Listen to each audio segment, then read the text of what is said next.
Good morning. Welcome to Viewpoint, your program of personalities, politicians, and perspectives. And Bill and Judy. It's going to be and Bill and Judy, yes, as a matter of fact. I'll let Mrs. Busby cover that absence there in just a couple of minutes. Nevertheless, let it be said that this will be your day to call in, pile on with lots of phone calls. We're going to have lots of time due to the circumstances beyond our control. And you may explain that, Mrs. Busby, and then we'll get right on with the kudos, et cetera, et cetera. Is it time for the explanation? Yes, now? This is explanation time. Is it now? Okay. Where's our guest? Our guest-to-be was Nancy Cunningham, who is the director at the Oasis. And with her was coming one of her board members, Paul Boatman. And Nancy had a tooth problem, and she was absolutely miserable. She came down to my house this morning and said she couldn't come. And Paul's wife had a spell, and he had to take her in for some attention. So Bill came and picked me up right on time. on schedule, and English there I was, all by myself. On a serious note, I got a little extra prayer here for Paul and Mary. Mary's a special lady, and she's having other problems right now, and so let's all remember Paul and Mary Bolton. Mary, one of my, like your daughter's, one of my alums with the Gossett gang. Was she too? Yes, she's one of the good ones we had from the Lincoln Christian College in those days. Yeah. I had some good kids come off that campus. Yeah. Well, in any event, we'll struggle on. And happily, as far as time is concerned in particular, but for another reason and more especially, I checked my email before I left the house this morning, and I had an email from my good friend Joe Shaler. Yes. And reminding me, giving me some information on Purple Heart Day, which we'll get to. But in the process of that, I think we'll make Joe Shaler and all of those fellows, and there were several, who have worked so hard at the Veterans Park there on Union Street. I've done this before, and I don't mind doing it several times. Kudos to them. Boy, they have put in hours and hours, and they rebuilt that entire monument. And by the way, we had a young fellow there working. I wish I'd had his name. I feel better if I did. A young fellow worked on a scout project, and I shook hands with him and gave him a little hug and told him what a big deal he was, you know. And so, in any event, kudos to Joe Shaler, Melanie, and all of the gang that helped. And there was a number. So the reason I kind of specify that is that Joe reminded me that there's going to be a Purple Heart ceremony here on August the 5th at 1 o'clock at Oak Ridge Cemetery. And that is would be on the west side there where they had that War Memorial Plaza there as you go into J. David Jones Parkway. And so I urge anybody to go down to that, take a chair, Purple Heart ceremony down there, and then on the 7th, 2 days later, at 6:15 at the very Memorial Park there on Union Street that I mentioned, they're going to have the 3rd annual Purple Heart ceremony. That'd be at 6:15 on the 10th. Be a nice thing to do. That would be on the 7th of August. The 7th. And we'll plan to do that. If you're not off getting a cure somewhere, I'll come get you. Now let's talk about the Purple Heart just a minute. Unless you have something more important you'd like to talk about. Go for it. I was kind of surprised when I Googled this up. I remembered, strangely enough, I remembered this. That came from George Washington's time. That's where the Order of the Purple Heart was first came to light. And I just kind of thought in my ignorance, as you say, that it was awarded from all subsequent wars. That wasn't the case. We didn't award the Purple Heart to folks in the Spanish-American War, the Civil War, the Philippine Insurrection. None of those, the Purple Hearts weren't awarded. It became, in 1932, as a matter of congressional order, that it was recognized and established as an official decoration and award. How did it come to pass that they decided to forego awarding that? Well, George for Washington. so long? Let me see if I don't know. But in August of 1782, General George Washington and Commander-in-Chief of the Continental Army established the Purple Heart Award, originally designated as the badge of military merit. And of course, for those who were wounded. Mm-hmm. Now, I didn't get a Purple Heart when I fell off the airplane wing.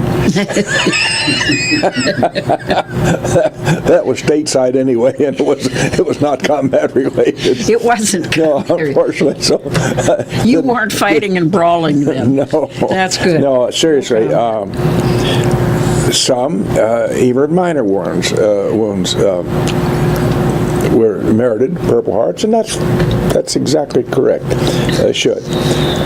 But we've all seen these horrendous pictures of men, and unfortunately later on ladies too, who were really grievously wounded. Gosh. And the Purple Heart would be sore solace for them. I urge you, and if anybody would like to call in and comment about that Veterans Park on Union Street, we'd appreciate that. Joe Shaler and his group would appreciate it. The Purple Heart thing is people maybe don't look at that as a very big award. Well, it sure is. Well, it sure as heck is, and in particular, those who are in combat, as I alluded to a few minutes ago, so grievously wounded. So you go ahead with that, Mrs. Busby, if you will. You were about to say something very profound, I'm sure. I think your family received one if you were That's killed correct. in combat. I'm certain that's yes. right. Mm-hmm. Yeah, because my grandparents had one that my uncle was awarded in the Second World War. Well, it's interesting. I found this fact that during the Second War, we produced almost 500,000 medals in anticipation of the invasion of Japan. We were going to have significant numbers of casualties there, of course. That was anticipated. But they produced almost 500,000 of those during the World War II. And so if you see somebody that has served, and of course, nobody can recognize a Purple Heart ribbon. They used to give those little, rather than the medal itself on your chest, a little ribbon in your lapel. And I'll bet you one person out of 100 can recognize one of those. I've seen examples of it, and it's a handsome thing. And I'm sure that it meant a lot to my grandparents to have that. Yeah, here we are, 2018, and we're still awarding Purple Hearts, unfortunately. Yeah, well, as long as there's enough people around to hold a war, I'm sure we'll be having one somewhere on Earth. The work done at the Memorial Park was really very significant. They took it up. They took each stone up, moved it aside, marked it, and to their credit, it was so noble of them to designate this park for this use, and it was so bright of them to realize that you can build any number of things, but you have to have upkeep on it or you won't have it. And they work very hard to keep that ship shape. Oh my, there's somebody there often. Yeah. Well, I'm just looking here in the history of this Purple Heart business. We found that there was received the Medal of Honor for actions in the Civil War during the Battle of Gettysburg. This was post-war time, of course, and a lieutenant by the name of Alonzo Cushing posthumously received the Medal of Honor for. That's far beyond. The Medal of Honor is far beyond the Purple Heart. If you watch these programs from Washington, when they honor our country and our flag on the PBS thing, these young men who have received the Congressional Medal of Honor, I'll tell you, that's a sobering thing. It sure makes you proud to be an American. Oh. Yeah. It's interesting. You say proud to be an American. It's interesting that there are so many of us who decided that we don't choose to be proud to be an American. I don't know where they think they could go that they'd have it any better. At the risk of losing our jobs, we will probably bypass that subject as far as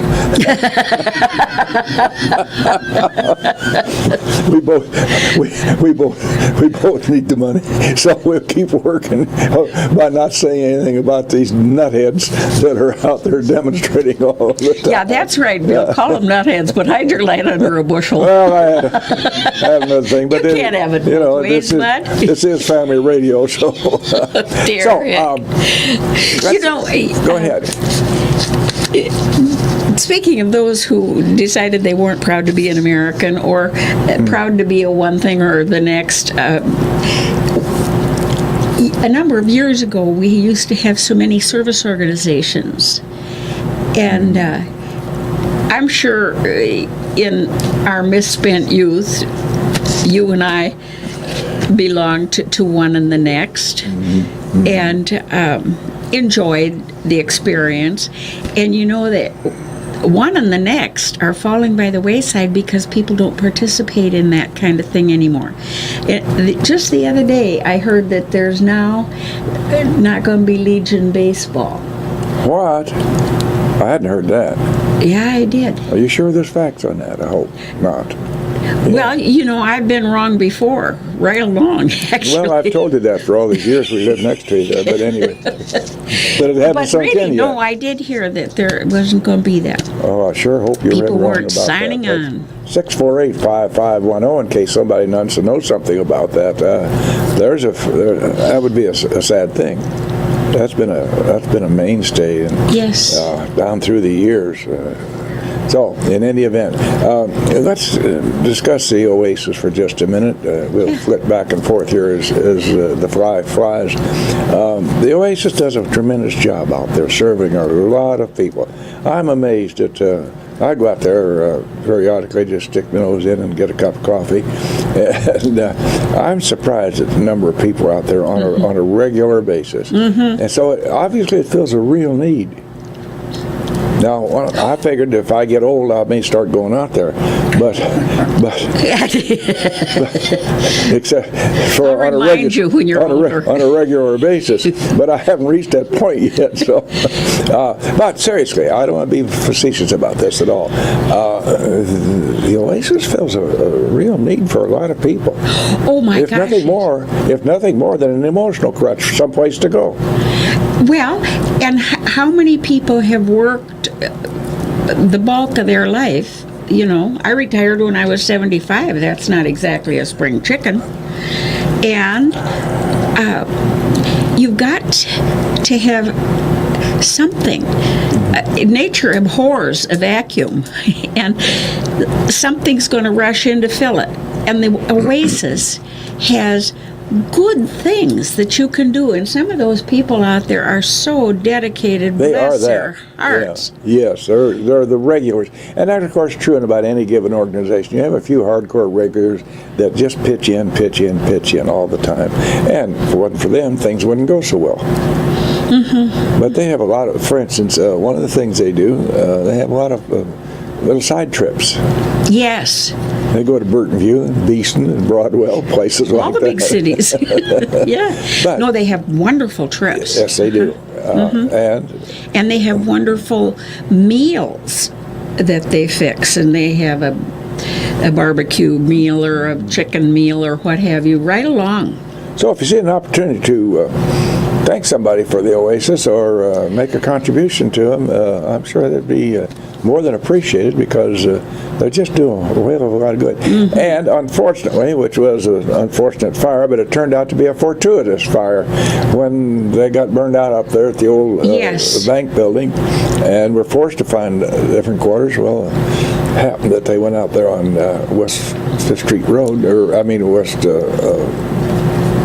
5th Street, what I was trying to say is Keokuk Street, which is an extension onto 17th Street. Yeah, right.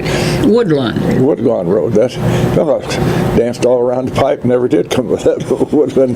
And I grew up in the Woodlawn neighborhood almost. So go ahead. Yeah, you did. You did. And you lived there too, next door to me for an awful lot of time. That was right by Woodlawn Road. 44 years. Is that how long you were there? And I was there one more year. Oh, and I'm still there, by golly. So 648. Jim. 648-5510. Ask about the somebody who had a nice experience at the Oasis. Be nice to hear from them. It just feels a real good purpose for just a lot of people. A lot of people enjoy playing cards. Now, yes. I couldn't care less about that, but I'm just very few, and I'm on the minority side on bingo that. Bingo is popular. Which reminds me of a story, but I can't tell it on the air. Oh. Make a note to yourself, and you can tell me later. Yeah, it's a great place, and they've got their parking is so good. Everything, like you say, it really worked out when they moved out there. They've got everything they need, and they have a lot of people, as you said. And they had Dom Dalpo did a very dedicated job as he worked out there as the administrator. He's a lovely man. Yeah. He really is. Excuse me, please. I'm going to get all choked up and start thinking about that. Now, one of his sons, I think, is going to be on the city council now. That's what I'm going to say. Yes, right. Yeah. And of course, we have another son who's taking care of making sure the hospital runs correctly. Yes, he is. Well, for all its worth and purpose, I just dropped all the notes in the floor, and who cares? I wasn't reading them anyway.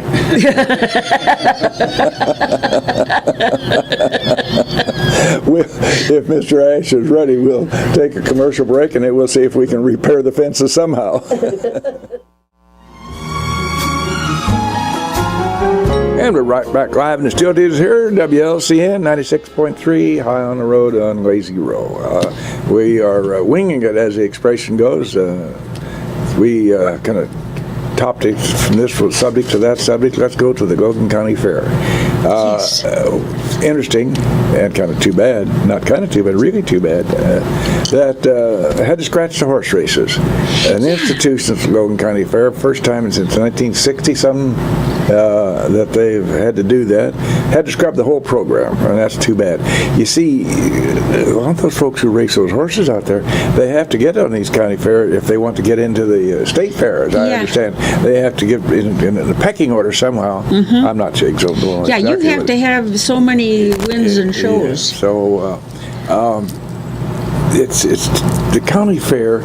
I was really disappointed at the opening day. I drove by, and I didn't see one head of livestock in all those 4-H barns on the north side of it.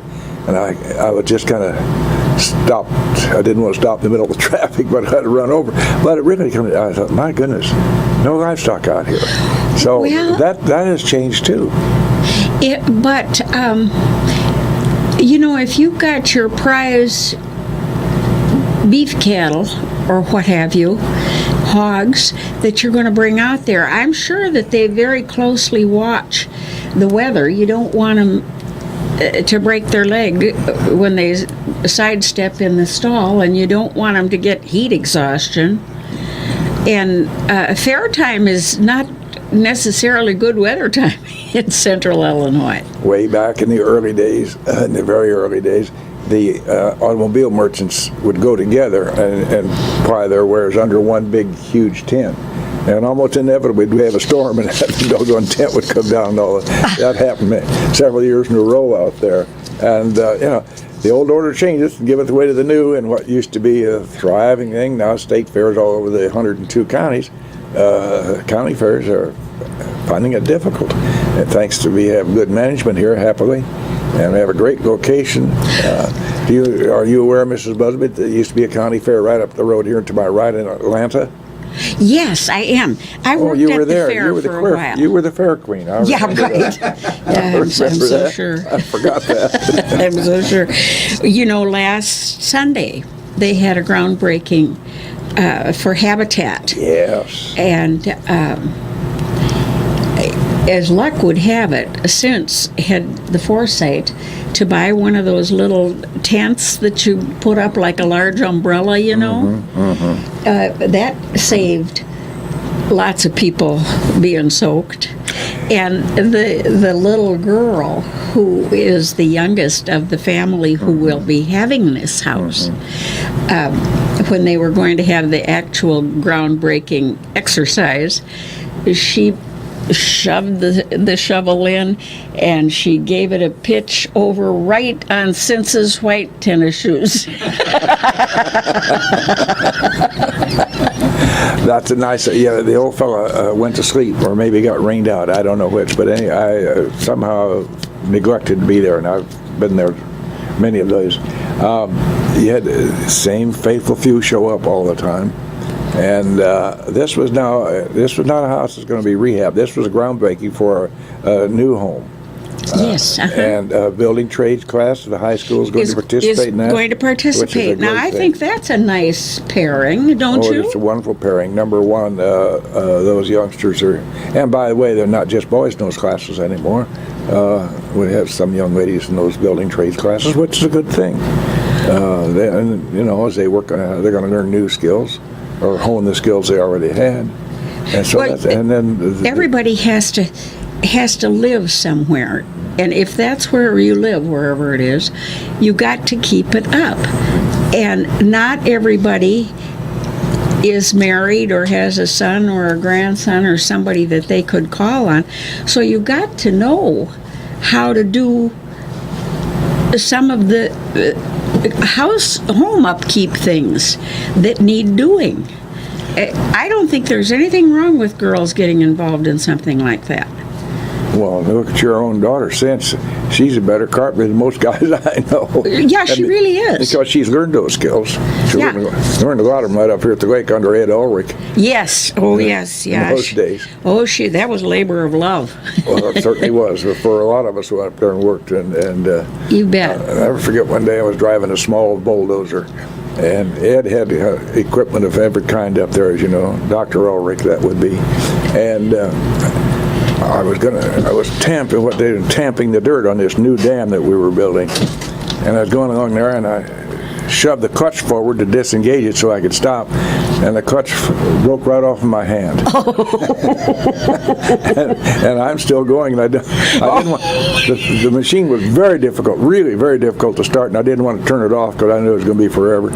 So I finally got my foot wedged in the little stub that was left that was broken off, and disengaged the clutch, and climbed down there, went over to Ed, and he started laughing, and we went to the barn. He shuffled around there and came up with a 3/4-inch pipe that we just shoved it over the top of the stub, and I made that work for the rest of the day. That was just one little episode of a lot of fun we used to have up there at the yes. Lake. Yeah. That's called jury rigging, and a lot of jury rigging is done in projects, isn't it? Ed was a master jury rigger. He was probably a darn good surgeon, but he was a master jury rigger. So, county fair. If anybody out there has had any unusual experiences as they've been down through the years, I recall one, and I think the year was 1937, if I remember correctly, and a horse dropped dead on the north end of the track during the middle of a horse race. You know, I was out there once when a horse died, and it wasn't in the 30s. Now, this is 37, and I can't remember where I am or what to do most of the day, but I can tell you the name of that horse today. Really? So, somebody might have had an experience. That broke somebody's heart. 648-5510. Well, pretty expensive in those days, too. Well, more expensive today, I'll tell you. Well, and they work with them so much, you know, you'd really grieve. Well, losing any pet, you grieve, you know? Oh, you do? Yeah, angry as I get with Murphy, I'd miss him. Murphy is the best human trainer I've ever seen on four legs. Yes. Murphy has me fixed and works me like a clock. Yeah. Well, you know, people say I have a dog. at my house, it's the dog has me. That's a fact. Yeah, he calls the shots. Now, Jim has dogs, but it seems that he's got the right monkeys running his zoo. We didn't quite get ours. Jim is the lined master. up Jim and his properly. family are master dog walkers. Oh my gosh, yes. I've seen as many as 6 dogs with them. Oh yeah. Yeah, by the time you get yours and each of the kids have dogs and you gather up the family dogs, you got a real pound.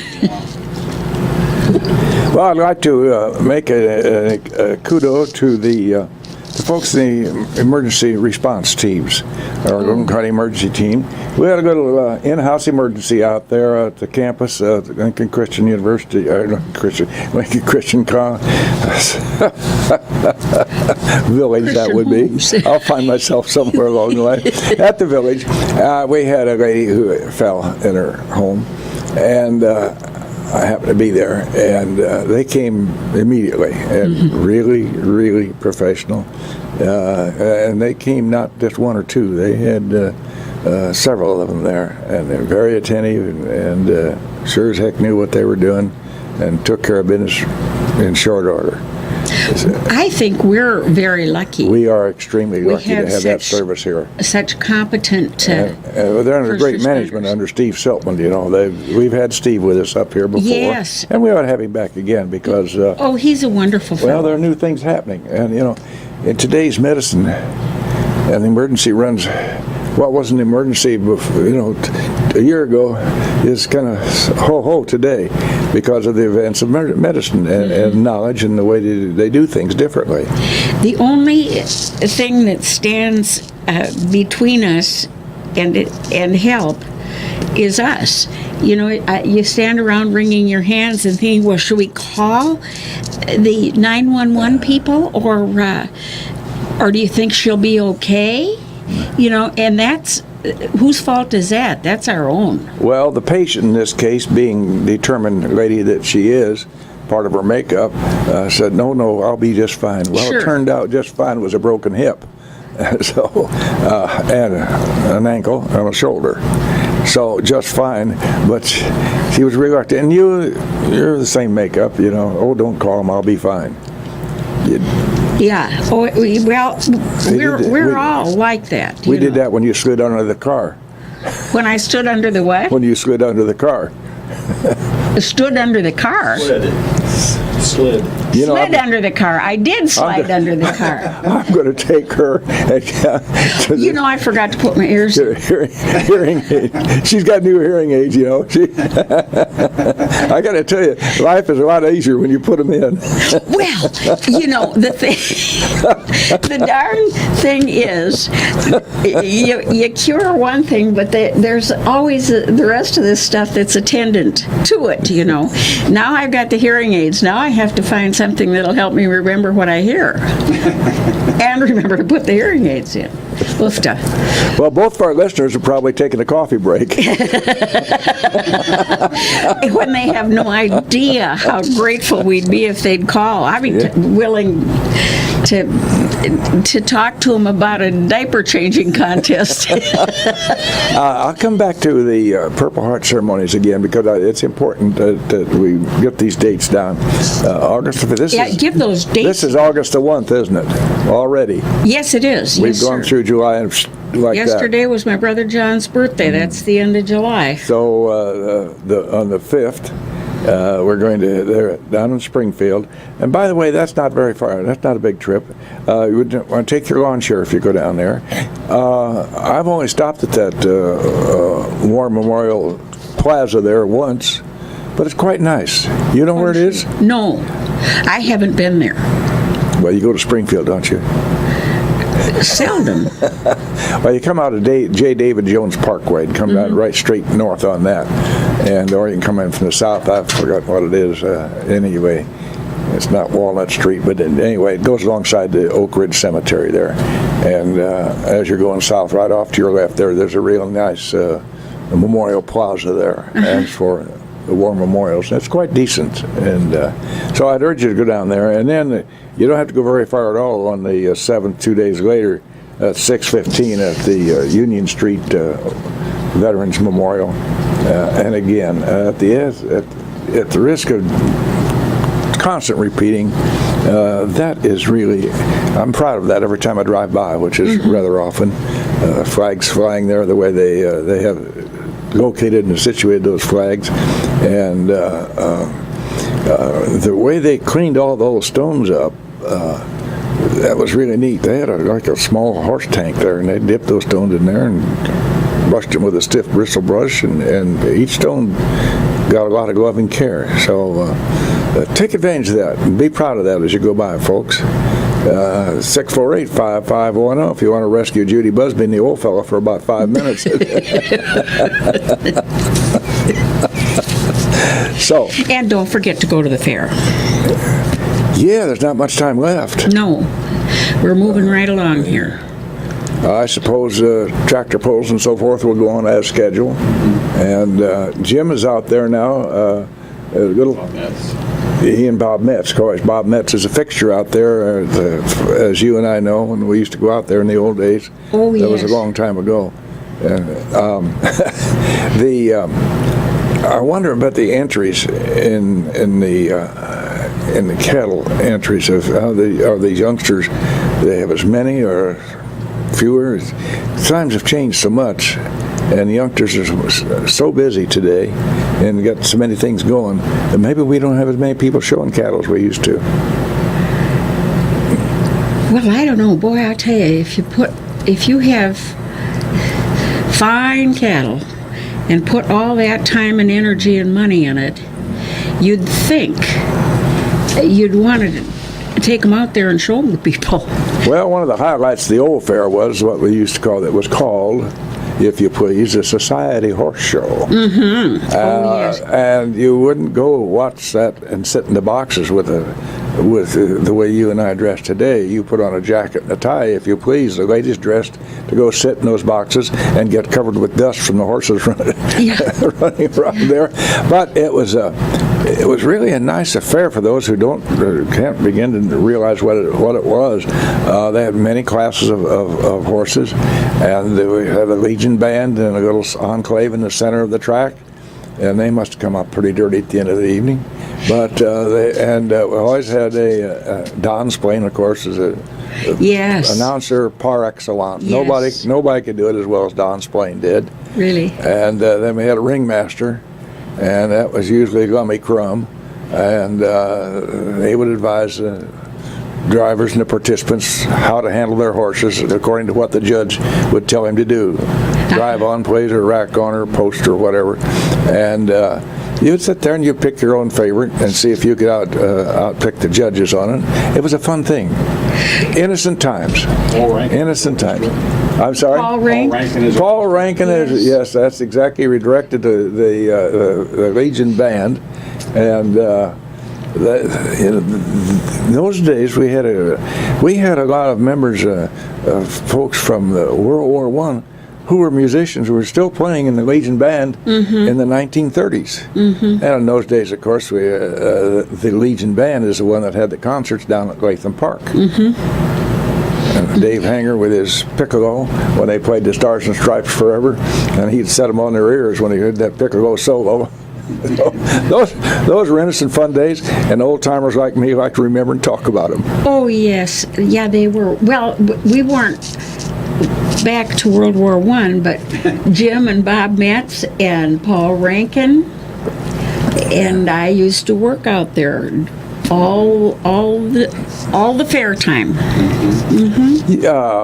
believe WPRC had a tent out there, if I recall, or a little booth out there. Yeah, that's what. All right, somebody who might have lost a hog out there or tripped over a nanny goat, 648-5510. So, the other thing at the county fair, we always had the favorite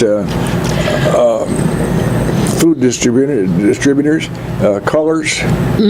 Yes. And then we had the lemonade shake-up stand. Yes. Those guys got to be friends of mine through my dear friend Jack Bushell. Yeah. They came back year after year after year, and Jack was in charge of that phase of the fair. And one time, he was with the fair for eons. yes, right.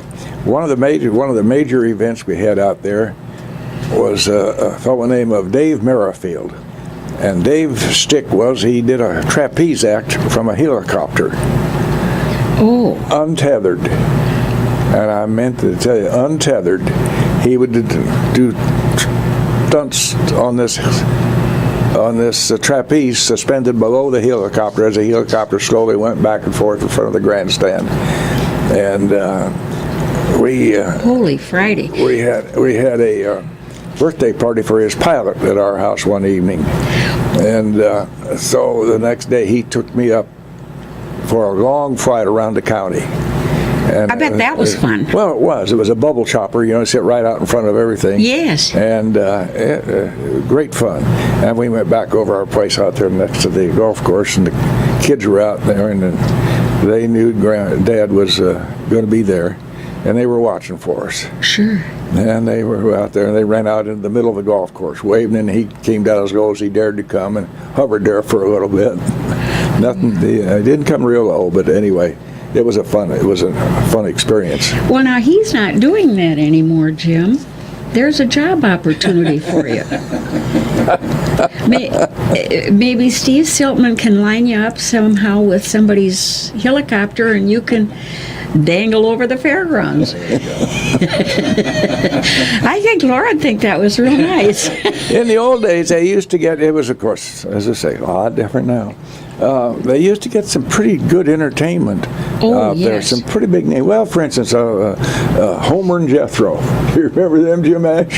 Homer and Jethro. They were a rural stand-up comedy and musical routine, and they'd get some really Wilbur Wayman was in charge of that. Well, they used to say that the reason that they got those was the people were on their way here to participate in the state fair. Yes, and here we are, just right outside of Springfield. Yeah, we were a tune-up for the State Fair Act, seriously. That's and right. it was good timing on that. I believe now that State Fair is coming, I believe it's coming up right after this fair down in Springfield. And of course that's changed so much. Now the Coliseum is closed because they are trying to fix it and there's no money to fix it. That's going to be an interesting thing to see what happens down there.